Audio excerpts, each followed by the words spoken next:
மயில் மார்க் சம்பாரவையின் நற்பெயரை கெடுக்க வேண்டும் என்ற நோக்கத்தில் செயல்படுபவர்கள் மீது கடும் நடவடிக்கை எடுக்க வேண்டும். உரிமையாளர்கள் வலியுறுத்தல்.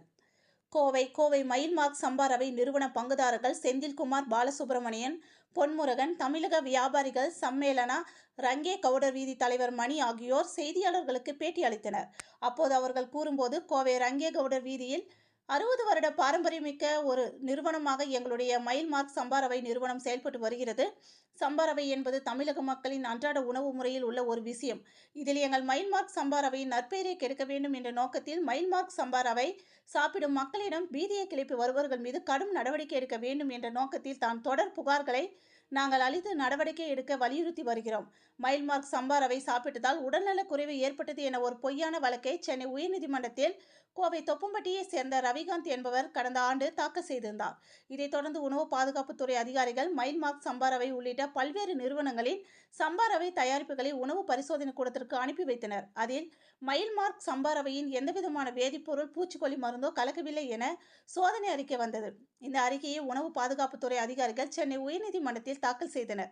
மேலும் பொய்யான வழக்கை தாக்கல் செய்த ரவிகாந்த் என்பவரின் முகவரிக்கு விசாரணைக்கு நேரில் வருமாறு உணவு பாதுகாப்புத்துறை அதிகாரிகள் பலமுறை சம்மன் அனுப்பினர். ஆனால் ரவிகாந்த் நேரில் ஆஜராகவில்லை. எனவே இந்த வழக்கை நீதிமன்றம் தள்ளுபடி செய்துவிட்டது.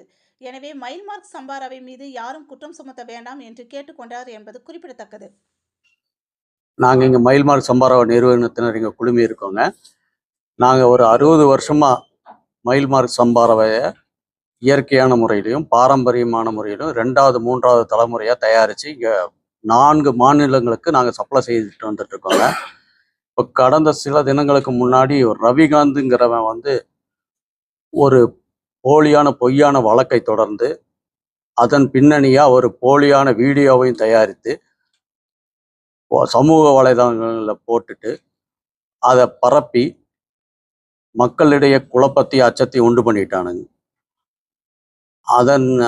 அதற்கு அந்த வழக்கானது கடந்த 7ஆம் தேதி மாண்புமிகு நீதியரசர் முன்னால விசாரணைக்கு அது அந்த வழக்கு ஜோடிக்கப்பட்ட பொய்யான வழக்கு என்று நிரூபணமாகிவிட்டது.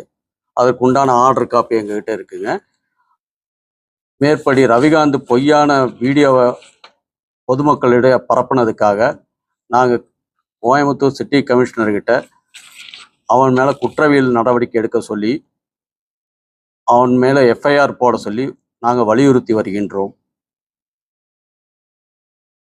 நாங்கள் 60 வருஷத்தில் பாரம்பரியமான இயற்கையான முறையில் தயாரித்தது இந்த பரிசோதனை கூடத்தில் எங்களோட குவாலிட்டி ஜெனியன்னு ஹைகோர்ட்டில் உணவு பாதுகாப்புத்துறை அதிகாரிகளே எங்களுடைய தரத்திற்கு சான்றிதழ் கொடுத்துள்ளார்கள்.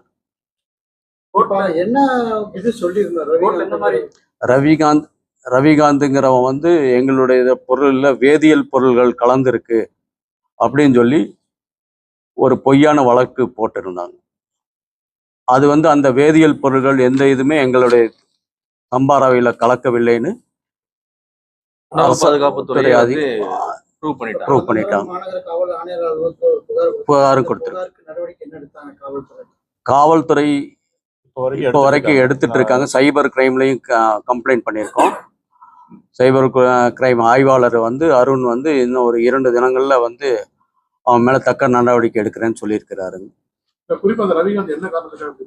அவன் போலியான பணம் பறிக்கும் எண்ணத்துல தான் மெயின். எங்களுடைய தரத்தை குறைத்து பொதுமக்களுக்கு அச்சடத்தை ஏற்படுத்திட்டு எங்ககிட்ட பணத்தை பறிக்கும் நோக்கத்துல தான் அந்த ரவிகாந்துங்கிறவ செயல்பட்டிருக்காங்கிறது தெரிய வந்திருக்கு.